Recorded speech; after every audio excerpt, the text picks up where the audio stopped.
இமாம் மெம்பருக்கு ஏறும்போது இங்கே வராமல் லேட்டாகி வரக்கூடிய சகோதரர்களிடம் கேட்கிற நீங்கள் கோபப்பட்டாலும் பிரச்சனை இல்லை.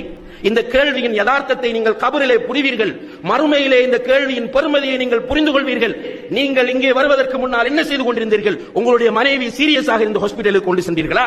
உங்களுடைய வீடு எரிந்து கொண்டிருந்தது, அந்த வீட்டை அணைப்பதற்காக வேண்டி நீங்கள் தாமதமானீர்களா? இப்படியான காரணங்கள் இருந்தால் ஜும்மாவுக்கு வருவதற்கு நீங்கள் தாமதிக்கலாம். வீட்டிலே சும்மா உட்கார்ந்திருந்தவர்கள் அனைவருமே நிச்சயமாக அல்லாஹ்விடத்திலே கடுமையான கேள்விகளுக்கு உட்படுத்தப்படுவீர்கள் என்பதை மறந்து விடாதீர்கள். வெள்ளிக்கிழமை தினங்கள் அல்லாஹு தஆலா நமக்கு தரக்கூடிய, அவனை பற்றி அறிவதற்கு தரக்கூடிய மிக முக்கியமான ஒரு தினமாக இருந்து கொண்டிருக்கிறது. இந்த தினத்தை வீணாக்கக்கூடியவர்கள் கபரிலே முன்கரும் நக்கீரும் மன் ரப்புக்க என்று கேட்கும் போது அங்கே இருந்து கொண்டு அலறுவதால் எனக்கு தெரியாது என்று கத்துவதால் என்ன பிரயோசனம் சகோதரிகளே? யார் கபருக்குள் வந்து உதவி செய்ய போகிறார்கள்? உங்களுடைய பெற்றோர் வருவார்களா? பிள்ளைகள் வருவார்களா? நண்பர்கள் வருவார்களா? உதவி செய்வதற்கு யாருமே கபருக்குள் வரமாட்டார்கள்.